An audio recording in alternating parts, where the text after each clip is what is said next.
আপনার কিতাবের মতো মরিয়মের কথা আলোচনা করুন। হযরতে মরিয়ম, লম্বা ঘটনা, ওদিকে আমি যাব না। মরিয়মের বাবা মা মান্নত করেছিল, আল্লাহ গো যদি একটা সন্তান দাও, এই সন্তানটাকে বাইতুল মুকাদ্দাসের খেদমত করার জন্য দান করব। কিন্তু রব্বুল আলামিন সন্তান, ছেলে সন্তানের পরিবর্তে মেয়ে সন্তান দিল। হযরতে মরিয়মের মা বলে, আল্লাহ আমি তো মেয়ে সন্তান জন্ম দিলাম, এটার দ্বারা কেমন হবে? আল্লাহ কয় টেনশন করো না, চিন্তা করো না, এটা এমন একটা মেয়ে অনেকগুলো ছেলেও তার মোকাবেলায় পারবে না। আল্লাহু আকবার, জোরে বলেন। মুসলমান বন্ধুরা আমার, এই মরিয়ম যখন মোটামুটি বয়স হয়ে যাচ্ছে, বাইতুল মুকাদ্দাস খেদমত করার জন্য নির্জন কুটির মতো থাকার বাইতুল মুকাদ্দাসের খেদমত করেন। ঘটনাক্রমে হযরতে মরিয়ম যখন তার প্রথম মিনসের গোসল করতে হবে, বাইতুল মুকাদ্দাস থেকে একটু পূর্ব দিকে বাইতুল লাহাম, এটা খ্রিস্টানদের পবিত্র স্থান মনে করা হয়, এই জায়গার মতো গেছে হযরতে মরিয়ম গোসল করবেন। এমন সময় দেখতে পায় গোসলখানার মধ্যে একজন যুবকের আকৃতি, কমপ্লিট একটা মানব গোসলখানার মধ্যে আগমন করেছেন। রব্বুল আলামিন বলেন, ওয়াযকুরু ফিল কিতাবি মারইয়াম ইযিন তাবাদাত মিন আহলিহা মাকানান শারকিয়্যা ফাত্তাখাযাত মিন দুনিহিম হিজাবা। হিজাব মানে পর্দা।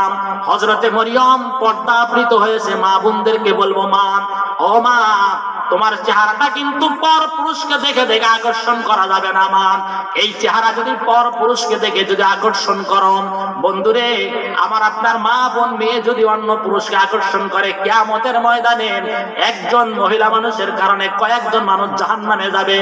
এক নাম্বার হলো যেই মহিলার বাবাকে প্রশ্ন করা হবে, তোমার মেয়েকে কেন পর্দা শিখালে না, তাকেও জাহান্নামের কাঠগড়ায় দাঁড় করানো হবে।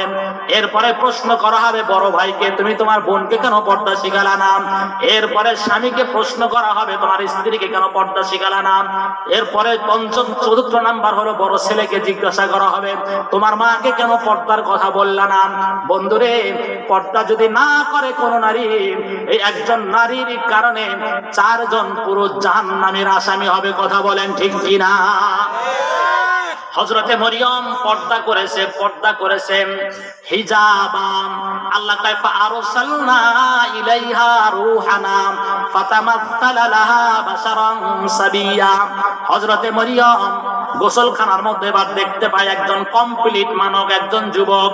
হযরতে মরিয়ম চিন্তা করে, সবচাইতে দামি জিনিসের নাম হলো চরিত্র আর সতীত্ব। পরীক্ষায় ফেল করলে আবার কিন্তু পরীক্ষা দেওয়া যায়, পাসপোর্ট ভিসা হারায় গেলে আবার কিন্তু সংগ্রহ করা যায়, কিন্তু চরিত্র নামক মহান সম্পদ যদি কোন নারী আর পুরুষ যদি একবার হারায় ফেলে, জীবনে কোনোদিন বলতে পারবে না আমার চরিত্র ঠিক আছে। কথা বলেন ঠিক কিনা? হযরতে মরিয়ম মনের মধ্যে প্রশ্ন, এই জায়গায় গোসলখানার মধ্যে কেন পুরুষ মানুষ? হযরতে মরিয়ম বলে, ক্বালাত ইন্নী আউযু বিররহমানি মিনকা ইন কুনতা তাকিয়্যা।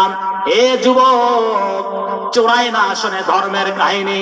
হযরতে মরিয়ম বলে, যুবক রে, আমি তোমার গোসলখানায় তোমাকে দেখতে পাচ্ছি, যে কোনো মুহূর্ত আমার গায়ের মধ্যে হাত দিতে পারো। তোমার যদি আল্লাহর ভয় যদি ভিতরে না থাকে, কোনো কিছুই তোমাকে বাধা দিবে না। এই জন্য তোমার কাছে আশ্রয় চাই না, বরং রহমান নামক মাওলার কাছে আশ্রয় চাই, যে আল্লাহ ক্ষণিকের মধ্যে বিপদ দূর করতে পারে। আল্লাহু আকবার, জোরে বলেন। হযরতে মরিয়মের চিন্তা, পুরুষ মানুষ গোসলখানার ভিতরে। উত্তর দিচ্ছে জিবরাইল বলে, এ মরিয়ম, চিন্তা করার কোনো কারণ নাই, ভয় পাওয়ার কোনো কারণ নাই। আমি তোমাকে পুত পবিত্র একটা সন্তান দেওয়ার জন্য আগমন করেছি। লিআহাবালাকি গুলামান যাকিয়া, পুত পবিত্র তোমাকে সন্তান দিব। লিআহাবালাকি গুলামান যাকিয়া। ক্বালাত আন্না ইয়াকুনু লি গুলামু ওয়া লাম ইয়ামসাসনি বাশারু ওয়া লাম আকু বাগিয়া। হযরতে মরিয়ম বলে, সন্তান হবে কেমনে?